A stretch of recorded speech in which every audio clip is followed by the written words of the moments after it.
Hi guys, good morning!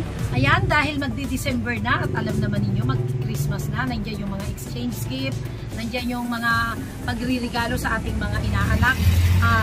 Ginawa natin ng mas maganda yung ating mga paninda. Gagawa natin ng gift pack itong mga mga maliliit na items natin para mas maganda siya at para abot kaya din ng mga ating mga customer. Pero ang presyo po natin ay kagaya sa dating presyo. Kahit medyo may ginamit tayong mga material, yun pa rin yung presyo natin ibibigay sa ating customer. Gagamit tayo ng ito yung tire, oil tire. Ayan, gumamit lang tayo ng blue for the boys at pink para sa mga babae. Pwede naman tayong gumamit ng iba pang mga kulay. Pero dalawa lang po ang ni-ready natin. At gagamit din tayo ng plastic na transparent. Iba-ibang size po, depende kung saan magpipit yung ating items. May malaki, may maliit. Depende nga po kung saan natin ipipit yung ating At nag-ready rin tayo ng Scotch tape, tape dispenser, tag price, at saka ang ating pentel pen na pang-mark ng presyo at ang ating gunting na pamutol. Yan, isasampul po natin itong unang items natin. Ito po ay milk dispenser ng ng bata. Ayan Ayan, ito po yung pang measure ng gatas ng bata. Ito po ay papagandahin lang natin ang style. Ito po. Ito yung magpipit sa kanyang plastic. Ayan, ganito lang ang gagawin natin. Ito po yung nagpit na plastic. Ilalagay lang natin sa plastic. Ayan, tamang-tama po yung sukat niya. Tapos igaganon lang po natin sa ibabaw. Tapos dahil ito po ay pang lalaki or pang babae, pwede nating talian ng kulay pink or kulay blue na foil wire natin. Itatali lang po natin ganito sa dulo. Maganda, putulin natin yung dulo. Ititape po natin itong itong sa ilalim para magmukhang malinis naman po siyang tingnan. Para pag siya ay binaba, ayan, nakapantay lang siya. Ito po yung na finished product natin. Ito yung yung gagawin pa lang natin. Di ba mas maganda pong tingnan? Parehas lang naman po ang presyo. Pwede nating hindi na siya gift wrap kung iririgalo natin or ayan, itry natin itong itong pencil case to ng for the girl. Titingnan natin, ganito lang po, ipasok niyo ulit.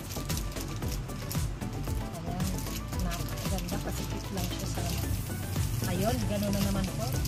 Tatalian lang natin ng tire foil. Ayan po, tatali lang natin ng ganyan. Yan, parang nag-DIY lang po tayo para mas magandang tingnan ng mga customer. Ayan. Tapos ikat na lang po natin yung part ng dulo. Ayan. Papakita ko po yung wala pang sa meron lang. Ayan po yung finished product natin. Ito yung wala pa. Ayan, ibabalot din natin itong plastic cup. Ito ay ginagamit ng mga bata sa pag-toothbrush. Ayan, lagyan natin ng oil tire. Ikot-ikot lang natin ng ganito hanggang sa siya ay matalian. Napakabilis lang pong gawin ito.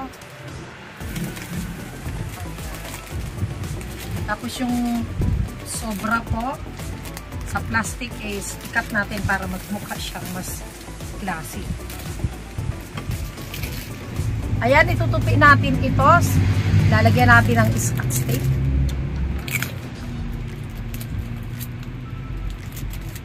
Ayan. Ayan na po.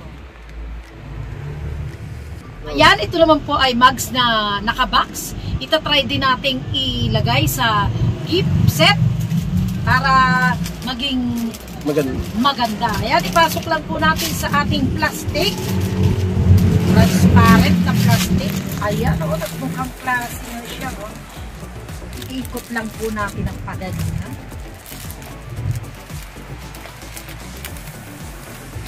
Ayan, hanggang sa matalian natin.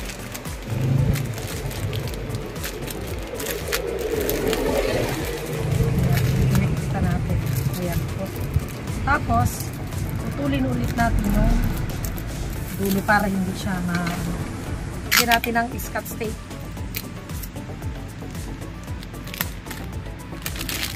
Diba?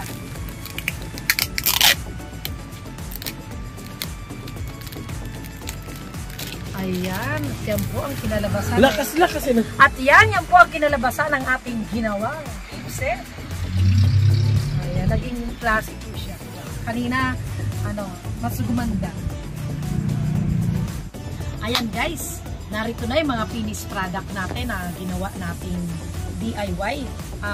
Nilagyan lang naman natin ito ng gift set. Parang gift set natin siya. Pinabalatan, binalutan, nilagyan ng tire foil. At ito, naging magandang tingnan sa ating mga customer. Ayan, nakita nyo naman, meron tayo dito mga coin bank. Ayan, coin bag ito Ayan. Meron din tayo dito mga mga pambata lang ng mga blocks, tassel blocks. Meron din tayo ditong gift set na pencil holder. Guys, maraming salamat sa inyong panonood.